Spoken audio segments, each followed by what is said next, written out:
Hey everyone, it's Christine Marie Mason, your host for the Rose Woman podcast, and this is a bonus episode.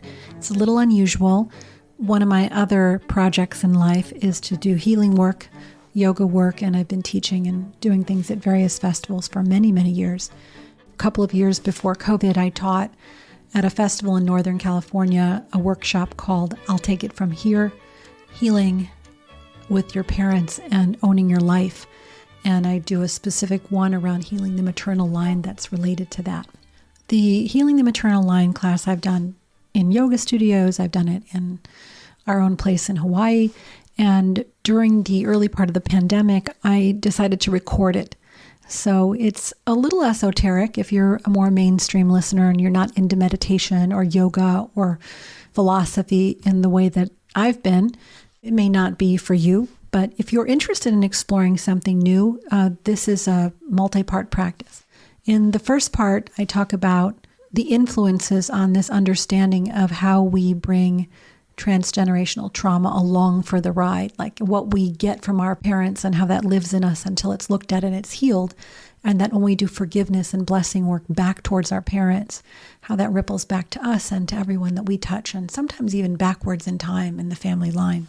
There are multiple parts to this. One is a sort of a seated meditation. Another is a prostration practice, which looks a little bit like a sun salute, a little bit more movement. You're kind of coming all the way up into a sun salute, and then you're bowing down and you're extending forward on the floor. It's very helpful to move the messages through your body. Another is radical empathy practice, and the final one is a forgiveness exercise. Now, these have worked tremendously for me. You all have your own story about the relationship to the mother. I can safely say now that I'm incredibly grateful to have been given the opportunity to live in this body, and that I can see my mother for what she was born into and what she was going through when she had me. I can thank her for the gifts that she gave me, and I can accept the places where I would like to have been different, but it wasn't, and love her anyway. She left when I was very young. She was murdered when I was 11. I've missed her every day of my life. I've been so blessed and lucky to have a wonderful stepmother, to have grandmothers, to have good women in the community who've supported me. I married early. My mother-in-law was amazing. And now I have daughters of my own and sons of my own. And I see just how much complexity there is in trying to do a good job. If they're loved, if they're fed, if they're safe, you're halfway there, maybe even 75% of the way there.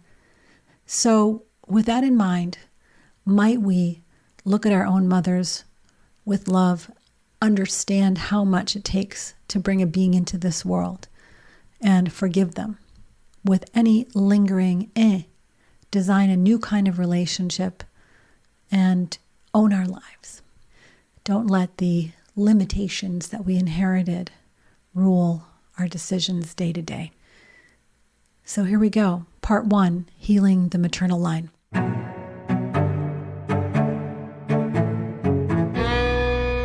This particular practice is one of my favorite practices.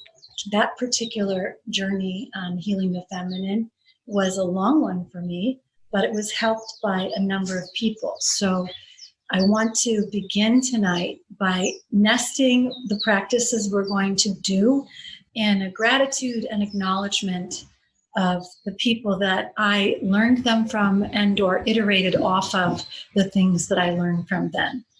The first one is I want to speak to Bert Hellinger and the work of constellations. The constellations practice is based on a Zulu tradition that nests a child firmly in an ancestral tree that, if you were to look over your right and left shoulder, would have you docked into security as far back as you can go. They basically think that a man and a woman, before they conceive a child, turn to one another in love. And once the child is on its way, they turn shoulder to shoulder and bring it forth into the world. And that in a healthy line, a child will feel it in their blood and in their bones, that no matter where they look, they're docked into this family line. And that if one of the parents is distracted by unhealed things or unresolved things in their line, they will be turned away from the child, and the child will have nowhere to dock. And that the child will carry the patterns that it sees in the parent forward into its own life and well into the future, unless those things are proactively addressed and unwound. So that particular practice was instrumental for me. The second acknowledgement that I want to make is to Sanskrit scholar and yogi Harish Wallace. Harish was my original Sanskrit teacher, and he brought me the practices of Kashmir Shaivas Tantra. He's an amazing scholar. I was also lucky enough to have him as a roommate, along with Christopher Tompkins, living in a house where shouts of joy would happen when a new discovery was made around a particular yogic text. A really wonderful environment in general. And it was Harish who, when I was working on some of my ancestral healing with my mother, who had left and died early, brought me the ancestral prostration practice, which I did it for 30 days. And in the context of those 30 days, so many miracles happened. So we're going to do that as one of the modules tonight.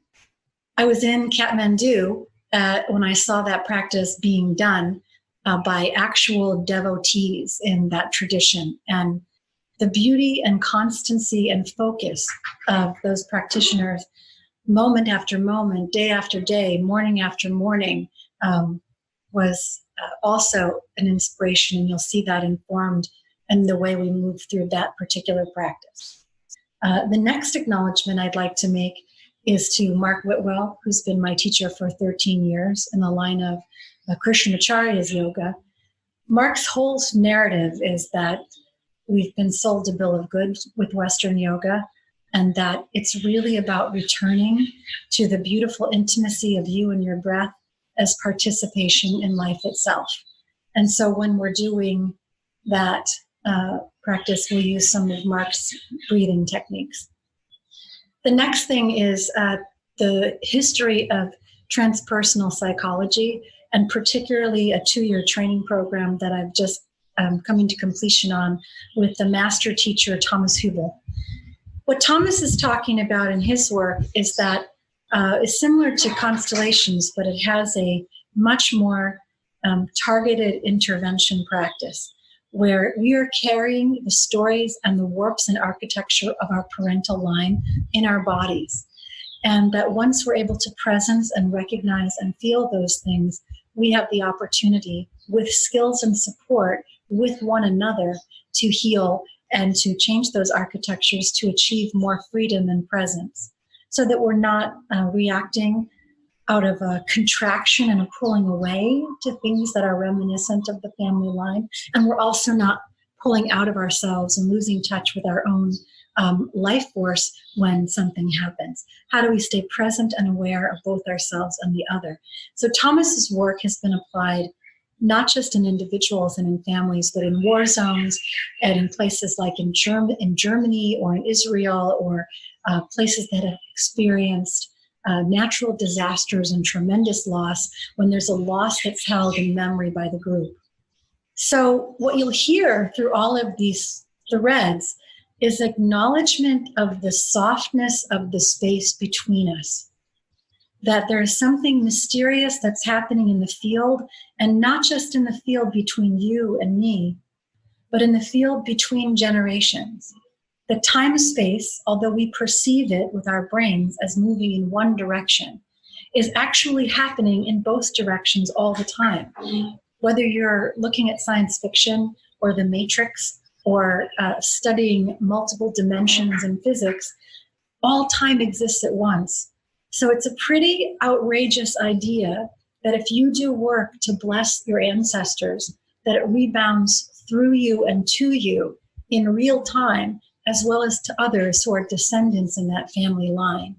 So some of the stuff that we're working with is based on this idea of you becoming an agent, not just a recipient of the way things have been passed down to you, but an agent in your own healing and an agent in healing the family line backwards. That's a very different place to stand in history. So I want you to suspend any material reality, pre-programmed ideas about time space, and believe with me as we do this work that how we look upon and how we give our energy to our ancestors rebounds forward and backwards in time. The next thing that I want to say before we really get going is around the enchantment of the mind, that we have in many cases been programmed to think that we've been traumatized or we didn't get enough. And one of the core principles of this work is that no matter what you got, if you got abandoned at the doorstep of a orphanage, if you got the shit beat out of you, if you got no love, whatever you got life. And you got here in this moment, and that means you got enough to take it from here and own the outcome of your life.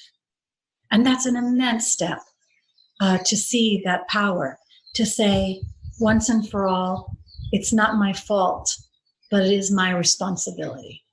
It's my responsibility to open and not stay closed wherever possible. I'll be compassionate and soft with myself as I unwind those stories, but I will persist in pursuing freedom and presence. So, and then of course, yoga. This is all incorporating many different traditions of yoga and a transgenerational healing program I was doing in the California prisons for 7 years. And believe me when I tell you, the people who are behind bars in our prisons have been, for the most part, subject to more trauma from childhood on than anyone could imagine. And the work that they are doing on themselves is creating bodhisattvas one by one, peacekeepers and healers, both inside the prison, among their fellows, and when they come home to their families and their communities. It's possible for anyone to do this work. So my hope is that you will find a little bit of freedom and spaciousness in this practice, and that you'll start to, in particularly in the context of the feminine, start to write a new story. One more academic-y thing before we breathe and stuff. I want to make sure that you have something to write with. You guys don't have something to write with, but I'll give you paper and a pen. I want you to have something to write with, because when you go into meditation, when you're coming out of that, there's often a moment when everything is super crisp, and I want you to be able to capture it for yourself for later reference. And then I want to talk a little bit about the stinky side of the feminine before we get going, okay? There's been a lot of Me Too stuff in the last few years, which is such an exciting development around saying, hey, you can't do that to me. The historical 2,000 years or so now of lack of equity and power for the feminine has resulted in some interesting female traits and behaviors. Because anytime something is denied a voice, denied power, denied agency, there will be a way. And some of the ways that the feminine has gained power and agency might be through seduction. It might be through manipulation. It's backdoor channels. When you don't have overt power, you find covert power. And that covert power is a psychological arsenal. And many of us receive that from our family line, from our maternal line. So we're going to allow them all of those psychological arsenals while understanding them in the context of their time and upbringing in our meditation. I am not an apologia person for the victimhood of the feminine or the persecution nature of the masculine. We're in this together, and as we recalibrate and correct, there'll be spaciousness on both sides. So with all of that said, not your fault, but your responsibility to begin with, I'd like us to do a little bit of of yogic presencing and begin the practice. So if you have a cushion, if you're a person with tight hamstrings, definitely have a cushion or two. I'd like you to sit right to the edge of it where your sitting bones can catch on the edge so that your sacrum is straight up and down. And to push your tailbone down so you have a lot of stability. And then lift and expand the spine and reach the crown up toward the ceiling. So I want you to think and see if you can introspect your spine. Look at yourself from the inside, not as if you're an object looking outside, but travel into the base of the spine and find a little bit more movement and opening vertically as you press down and reach up simultaneously. And with that long, tall spine, just a little bit of swaying side to side. And even moving your neck in a figure eight. And kind of circling slightly. Because what we're going to do as we circle is allow the body to slowly find its own center and equilibrium. So we're going to be going around a little bit, back and forth, making the circle smaller and smaller, the swaying tighter and tighter, until you're balanced bone on bone, and there's almost no muscular effort to hold yourself up. And with this long, tall, open body, sometimes people say your collarbones are smiling, lifting the chest up slightly. We turn our attention to the breath. First, we're just watching the breath. Just watching it move in and out of the nostrils. The lips are gently closed. The jaw is soft. The eyes are back in the head. And you're just observing your breath.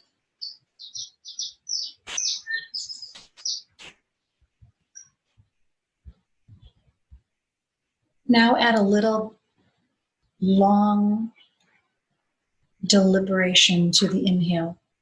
So as you pull in, filling the diaphragm and the side lungs, spreading the ribs out with the breath to the count of 4 or 5.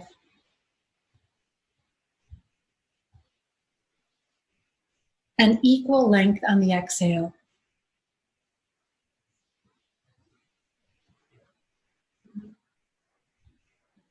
If you can get your in and out counts to 8, that's wonderful.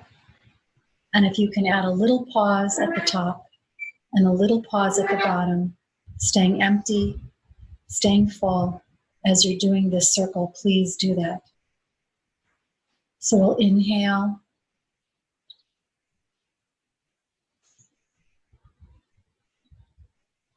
Pause.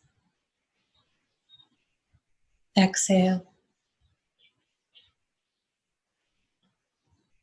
And pause.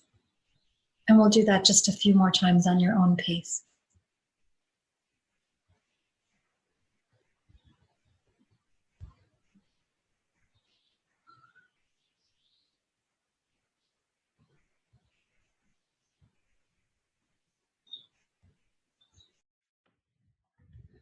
I want you to take a really big inhale now, because we're going to Om in. And all that means, I know most of you have some kind of Oming practice, is you're going to make a big, beautiful sound stemming from the base of the body and join your sound with the sound around you. Vibration and music and mantra are also part of healing. So inhale really big and pull it up from the base.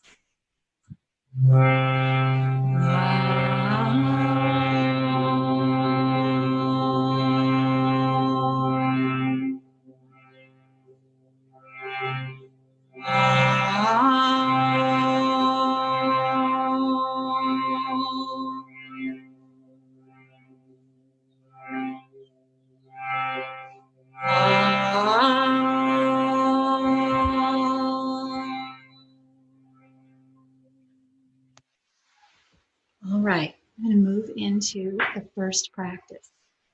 So this is an ancestor prostration. In order to prepare, Stay in the meditative state that you're in. And I want you to begin summoning to your mind people who have blessed you throughout your life. From the time you were a very small child up until this moment, people who have looked on you with kindness and arranged them in front of you as if you're looking up slightly toward the corner on the ceiling. Arrange them in your mind's eye in a circle, like in a mandala. Invite them to you now. You might be surprised at who shows up.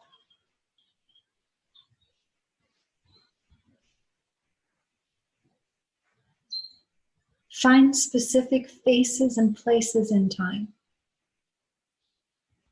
Very small baby.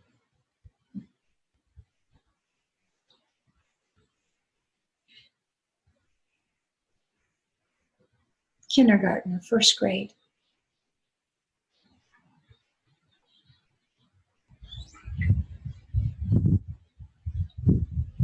Somewhere around puberty.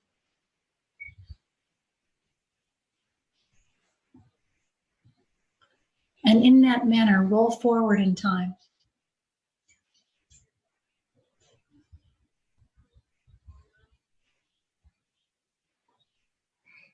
They're all beaming down on you at once now.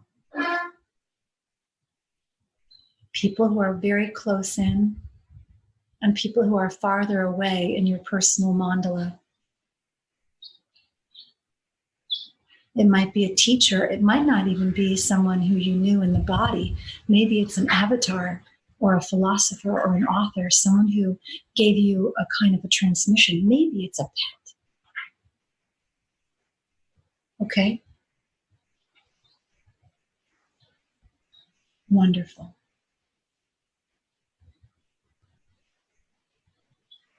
All right. Now, that warm golden blessing, I want you to take and scoop it up in your arms, bring it up over your shoulder, and then imagine pulling it down through your crown and touching your shoulder blades on both sides. And return your hands to your lap. I'm going to ask you to stay in that state as much as possible and come to the front of your mat standing. Or if you're not on a mat, then in your living room or your space.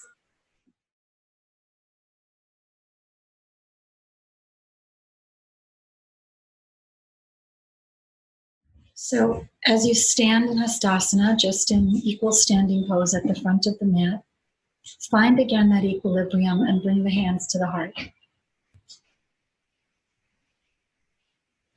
I want you to visualize over your right shoulder, your mother, and over your left shoulder, your father.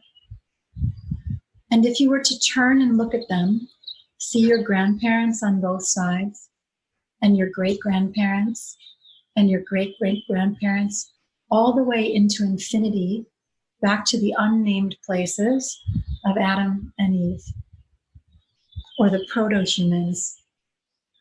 Maybe it's chimpanzees in your personal constellation.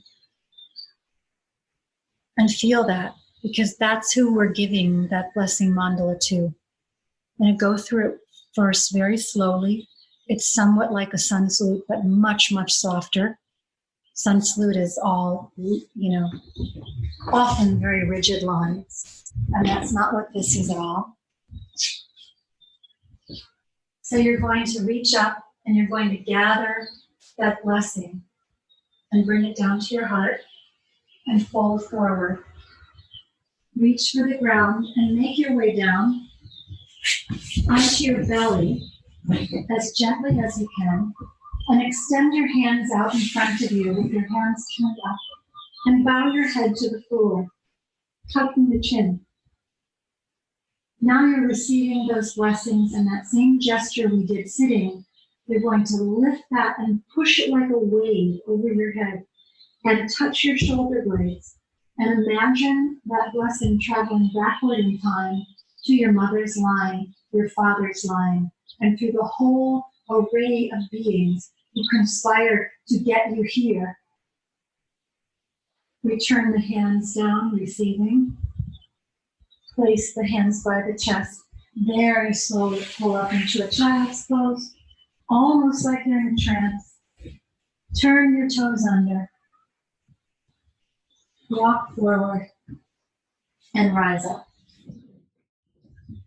So we're going to go very, very slow because we're trying to bring the blessings down. All right? So I want you to do that with me. Feel the visualization, all of your blessing beings, through time and space. Bring them up. Catch them. Bring them into your heart. Come down to the floor. Give yourself completely in service and appreciation. Catch those blessings. Tuck the chin and let the head fall to the ground. Surrender, surrender, and catch the goodness that is always coming to you and pass it back through the shoulder blades. Imagine it traveling back in time. Return the hands to the floor, hands by the chest. Come back up and run through that sequence. We're going to do this continually 9 times, 9 more times. And if you decide to adopt this practice at home, you'll do it for 108 times every morning for 30 days. But for now, 9 times. Inhale, reach up. You can move at your own pace if you'd like, or you can follow me. See the array of blessing beings. Pull that all into your heart. You are never alone, and you never have been alone. Bow forward. Surrender it and give it to the earth. Come down onto the floor. Extend yourself in full prostration and surrender. Receive those blessings on behalf of your whole line and pass them back through your shoulder blades, all the way down through your spine, back in history to space-time. Allow to really feel like you're suspended between generations. Bring your hands back, move yourself back through an undulating opening until you're back at the front of the mat and standing, and your hands are at the heart. Go again. Allow for the mystery of how all of these beings stay in your consciousness despite the fact that you're here and now. People from 30, 40, 50 years ago are still with you. That any kindness that has ever been done to you is cataloged in your body and in your memory. That medicine is always with you. Keep going. Beautiful.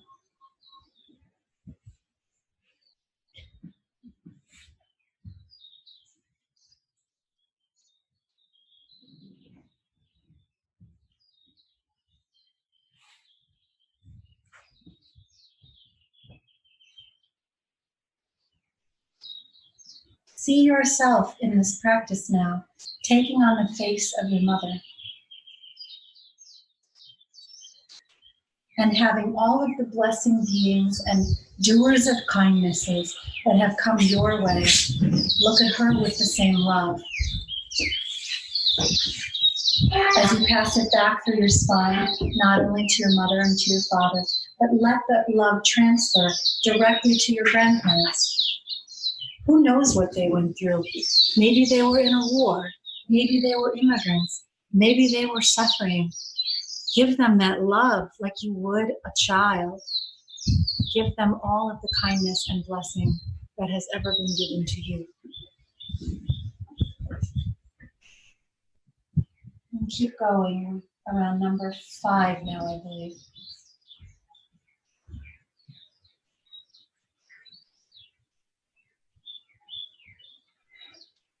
And see as you're down on the ground, if every time you come down and lay your body into full prostration, you can't surrender a little bit more to the greatest mother of them all and be held by Mama Earth.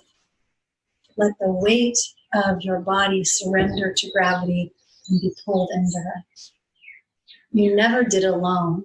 You were never alone. There's been this vast conspiracy to bring you to life and to sustain you by all of the plants and all of the animals, by the whole food chain of this planet. You're never alone in this life. Take in the blessings, take in the breath, receive the breath, surrender and say thank you to the breath and the earth. Say thank you to the blessing being and pass all that love and nourishment back through your body. Let it be energized and enhanced by your body and give it away. Everything good that comes to us, we give away and we're magnified. Do it again. Take it again.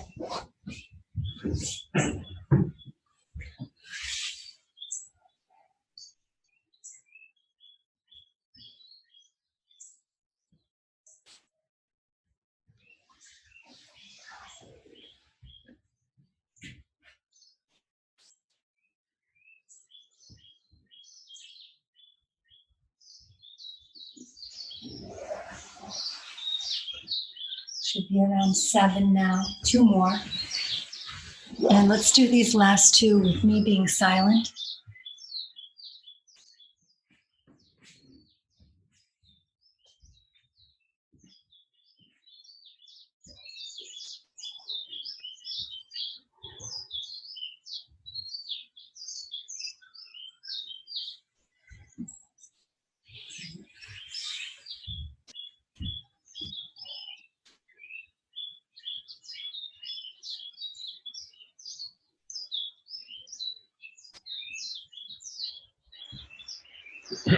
And as you complete your last one,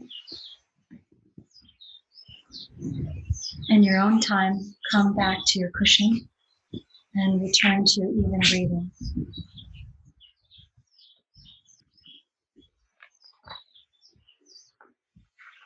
And hold in your energy field and in your mind's eye all of the blessing beings who came to visit you.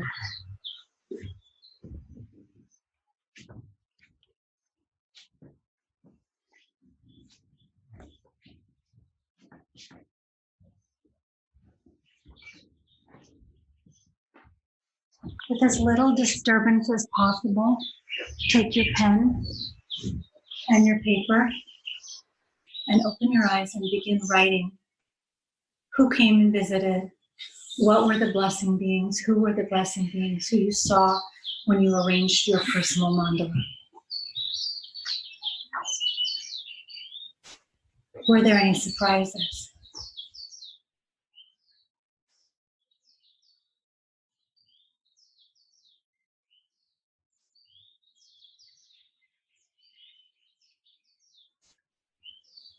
You might consider to what extent you were aware of them before you began the practice. Did you know they were with you?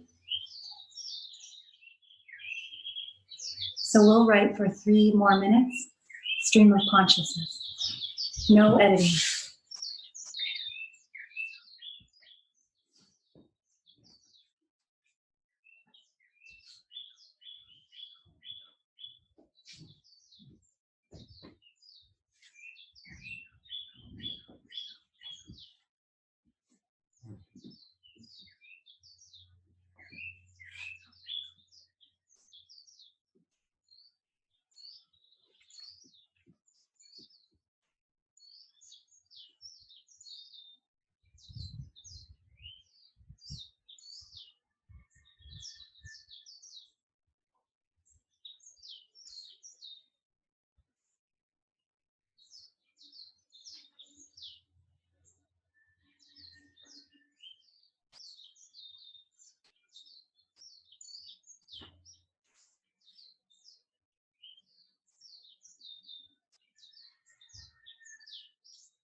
One more minute.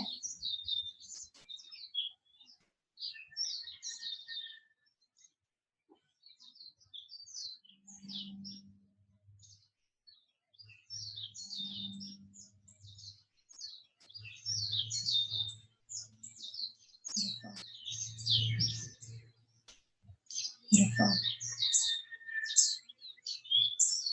And winding that down. And as you finish your writing, try to keep that stillness and close your eyes again and drop back into that meditative space.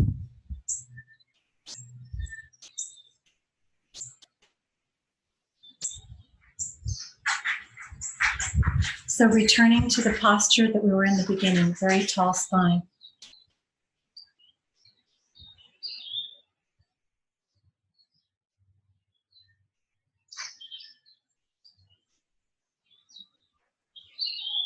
The reason we do a tall spine is it unblocks the central nervous system, gets it uncramped from the bones and the pressure of that. And then we visualize now that the crown of the head is open to receive, like there's a big giant funnel catching things in the greater consciousness and dropping them into your body mind. So if you can visualize that now, that you're open at the top to receive.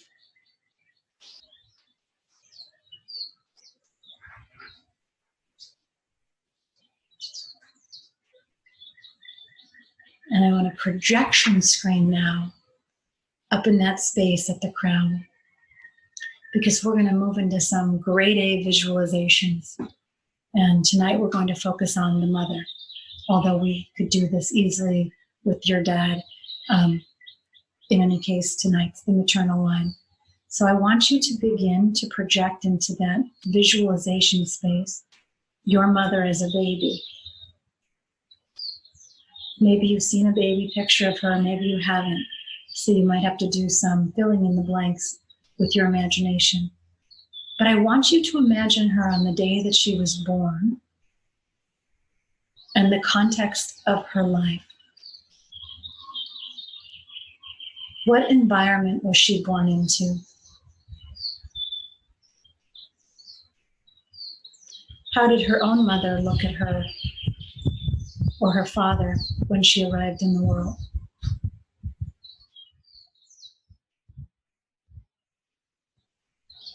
What were the psychological and emotional capacities of the family that she was born into?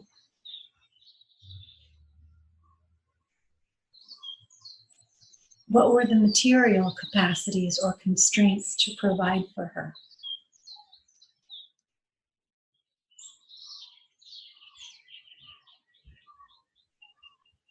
Was the vision that was held for this precious little girl of a life greater than her own family or mother had experienced to date?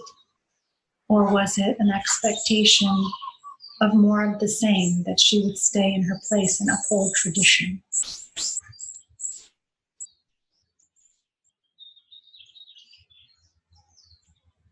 Somehow in your subconscious, you might have an idea of what it was like for her as she turned 3 or 4 and began expressing her sovereignty and independence. How were her forays into the world of stating what she wants met with in the family?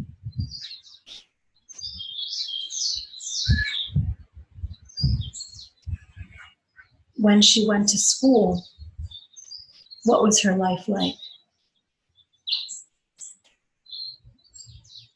Was she summoned to greatness or tolerated? Was she revered as a precious child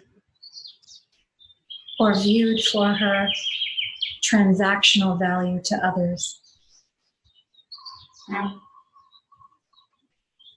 You'll be filling in knowledge that you know from stories in the family, and you'll be filling in things that you have picked up in the vibration in the space around her.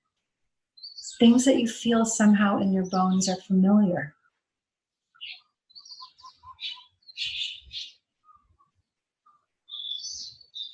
And you can advance forward now to the time of your own conception. And I want you to picture your mother when she conceived you.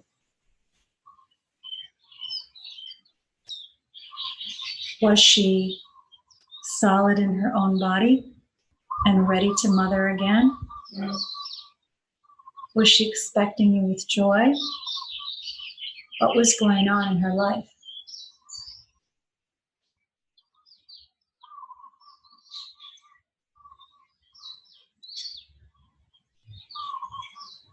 How did her partner show up or appear for her in that time? Was her own mother there, helpful or critical?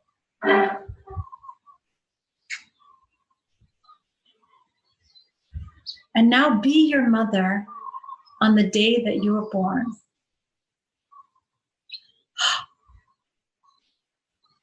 Look at you. Amazing. A new life.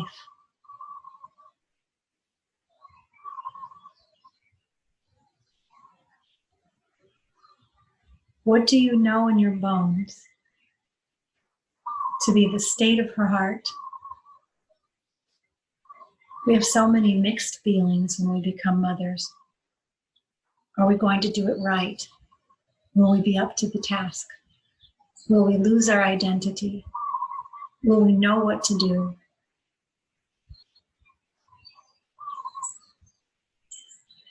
And the unbelievable fierce pride of having brought forth a new life.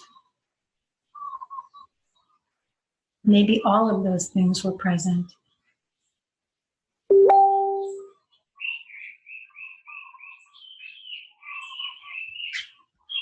But now you're coming into independence.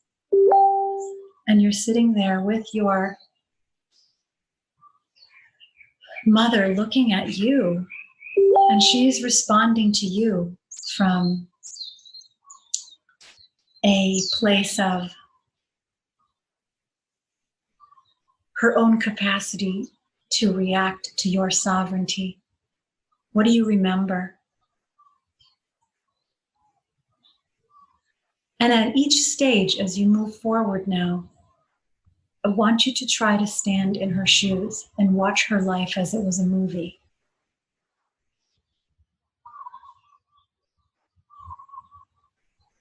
Where was she already contracted? Where was she already closed? And where did life close her? Where was she already open? And where did her choices in life open her? So as you progress towards today, to the woman who bore you or the women who raised you, we're going to stay in this exploratory place in our own meditations and see what kind of empathy or radical empathy even might arise, and whether we can get to a little closer to the point of saying, you did the best you could. So I'm going to hold that in silence while you're off in your personal ether for a couple of moments.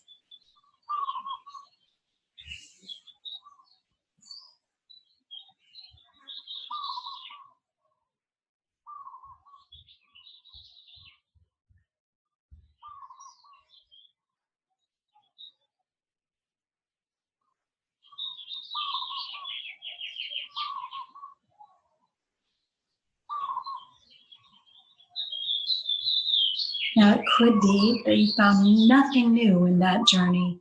There was no new information for you. But if there was a moment where you got a little more information about what informed the dynamic between you and your mother, or between your mother and her mother, then I want you to capture that now by taking your pen and paper.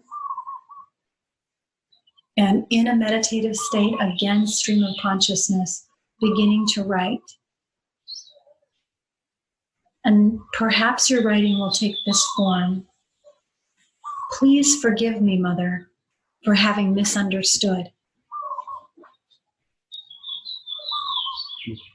And then you might write some of the things that you now understand a little bit better. So I'm going to give you 4 minutes on this one, stream of consciousness, no editing.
And 1 more minute.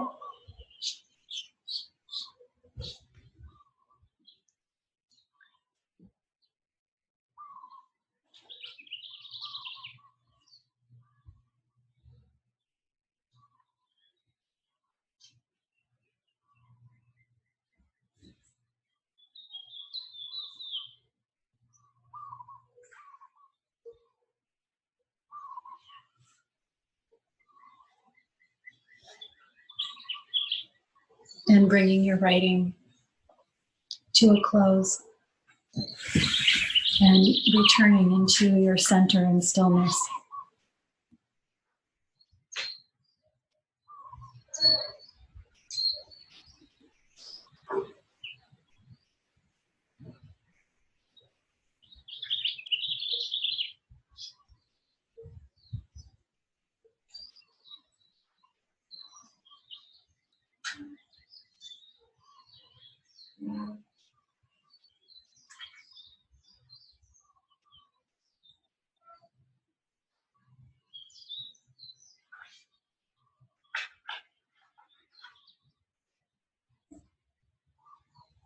Because we are so accustomed to the chain of descent, going from child to parent, and we have such high expectations of what they should give us, we are often disappointed. And in our disappointment, it's often difficult to see the human person, not the supernatural, spiritual embodiment of the divine feminine that was our mother. And when we do a forgiveness practice, the common thing we do is to try to forgive the other. But I'm going to suggest now that we shift the narrative and do it the opposite and ask our mother for forgiveness. Ask her for forgiveness for any time you wanted her to be more than she was. For any time you judged her as less than also perfect nature. When you weren't there for her.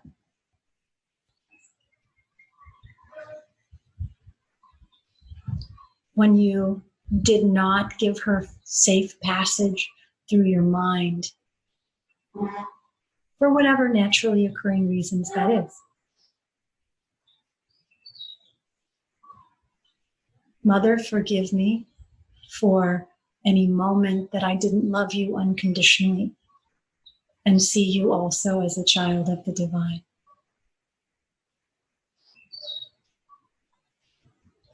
Now we know, having been doing all of our own inquiry, that in the abstract, we are perfect children of the universe, that we are nature, that there is nothing wrong with you.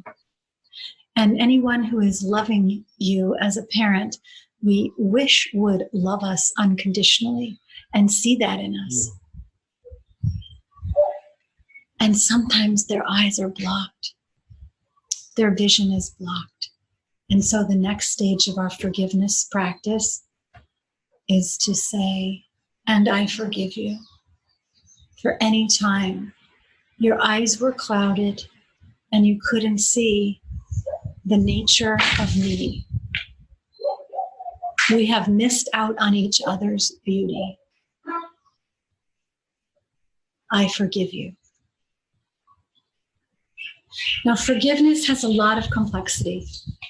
It's we've been talking over here on the ladder of forgiveness, like the ladder of grief, that we go back and forth so many times between being perfectly fine and not triggered by anything, to being obsessive and thinking about something and being triggered again until we heal it. So you might find that the first time you navigate this forgiveness practice or this radical empathy practice with your parent, you hit one small opening, but then it gets re-triggered again the next day or the next week. But each time you'll go a little deeper, because the next component of doing this work is the thing we were talking about at the beginning. I got enough and I'll take it from here. That in some way, it's not that you're rising above and parenting your parent, but you have developed and accreted to the stability of your heart and soul the ability to transcend those early or even ongoing experiences.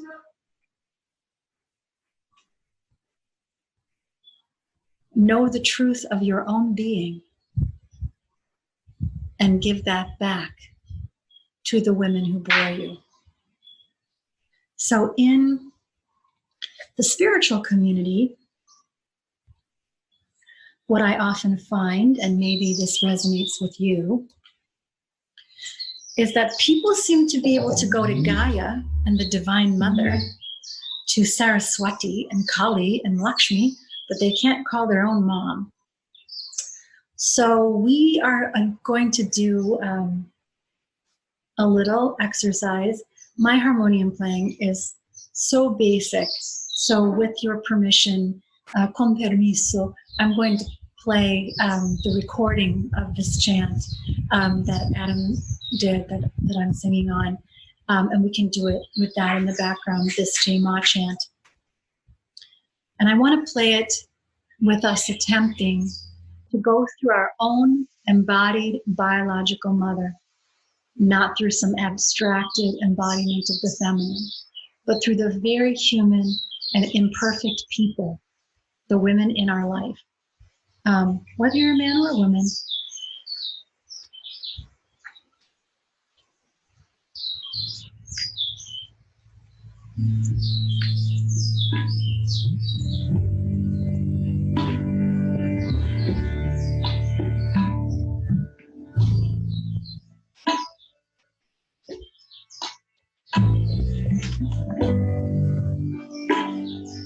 So even you just respond. You sing it out from the base of your body. Adam will lead the call and we'll respond. Jai Mama, Jai Mama, Jai Mama, Jai Mama, Jai Mama, Jai Mama.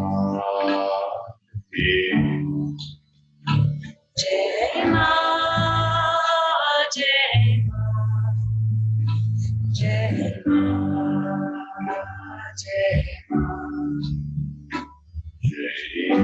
J Ma.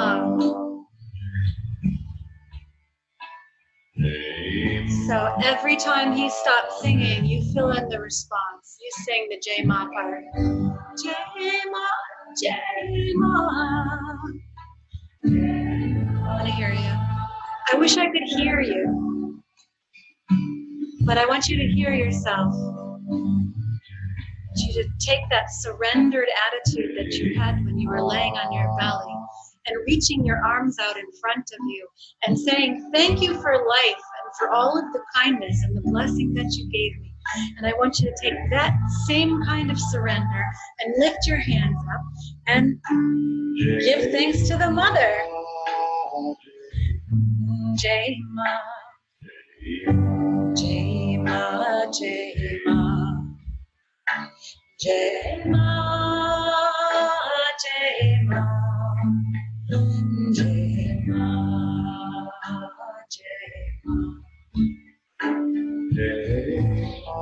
Whatever I got, no matter what it was, I got enough. J Ma. I see you as you are, with all the limitations that life gave you, and all of your wonders and beauties and your ridiculous laugh, whatever it happens to be.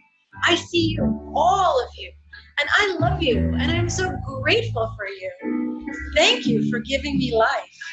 J Ma, J Ma, J Ma, J Ma, J Ma, J Ma.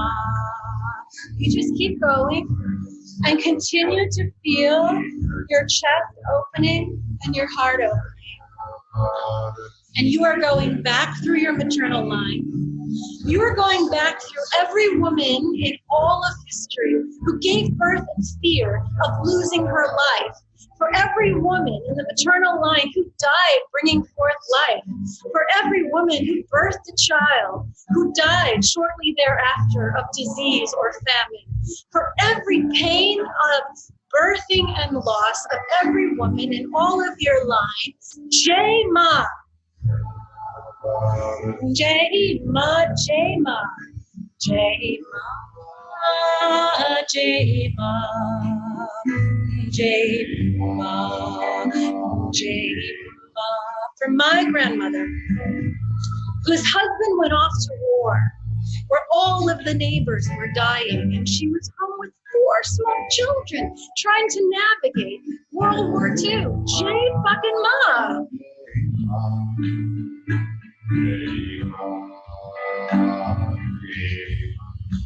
Look at your grandmother, J Ma. What did she live through? Thank you. I can't believe it. How did I even get here? How did you manage to conceive in love and do it with all of the challenges that life brings? J Ma. I wake up every day and the sun rises and oxygen breathes me. Food fucking grows. I am provided for at every turn.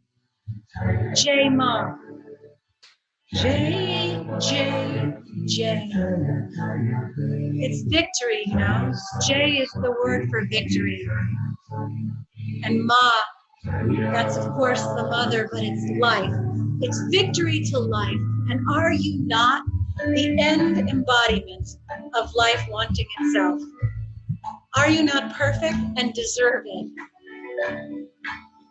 If I was your mother and I was looking down at you at birth or as a toddler or right now at your 60 or 70 or 80-year-old embodiment, I would say, you are a miracle. You are perfect.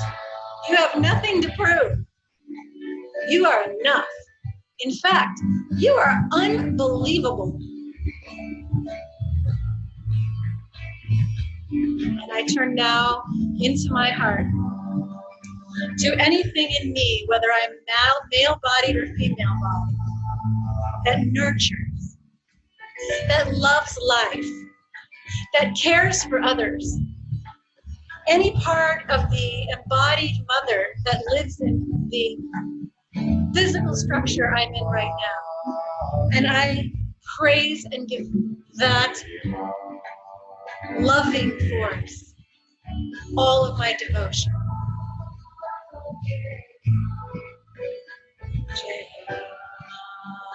So you can sing it out. You can turn it inward now. The aspect of the mother is not limited to the female. My best mother was my father.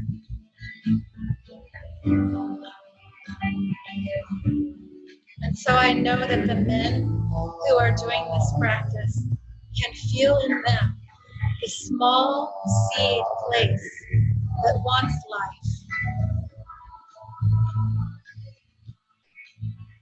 and that knows life to be perfect.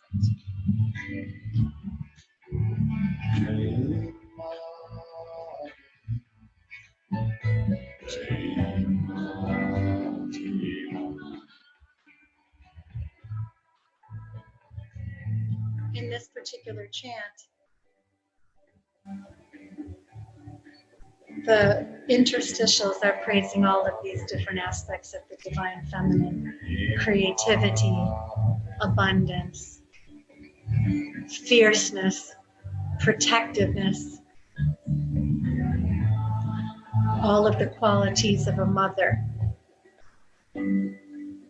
that loves her child and wants that child to live whole and healthy and protected and safe. And sometimes we need to want that for ourselves. So as we come to a close,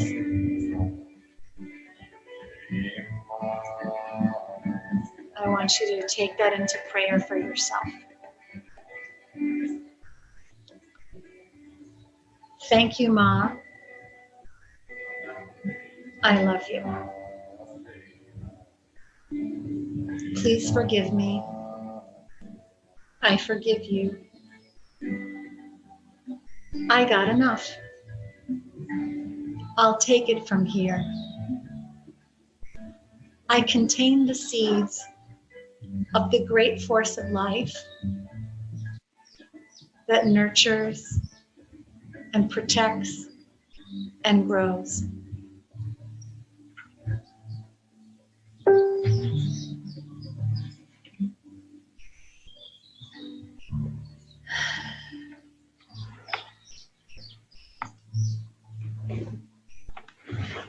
I honor you for spending an hour of your precious time reconsidering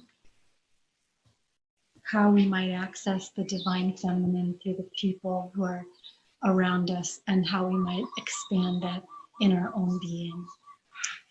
As we're coming up on Mother's Day on Sunday, I want to remind you that that holiday has nothing to do with flowers or cards or chocolates. That holiday was started by a bunch of women who didn't want their sons killed in World War I.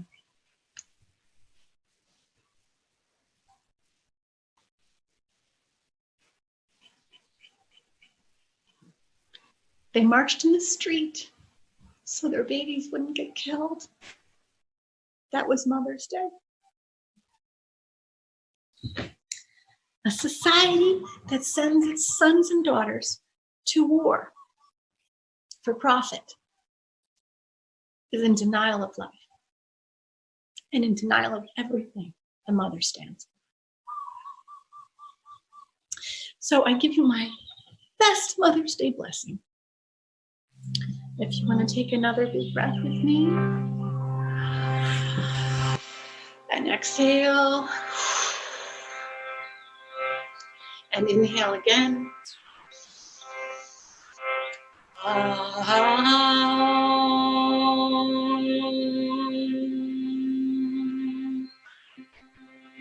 Just keep it going.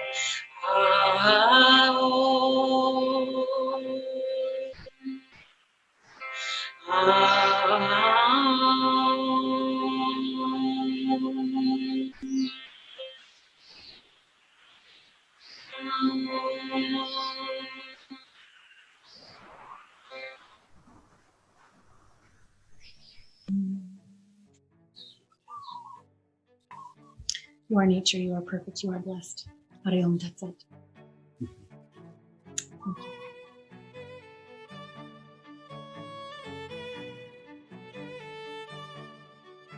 I hope you enjoyed the practices today. It's unusual for me to share those kinds of things on the podcast, so a little vulnerable. If you would like more detailed instructions on doing forgiveness rituals or crafting a ritual of release or a grief ritual, you can find that in Reverence, the book that I wrote that came out in December of 2021. It's at rosewoman.com, and it's also on Amazon and all the other places where you would be looking for a book. I do think it's quite beautiful. And I would love to hear from you. You can find me at the.rose.woman on Instagram. You can find me at the.rose.woman on Instagram. And of course, my company at Rosebud Woman, where we make beautiful, intimate care products for all the stages of a woman's life, beautiful body care, impeccably crafted formulas from the earth, and lifestyle objects, and of course, books and other things like that. So may you find all the answers that help you live in maximum love and maximum freedom.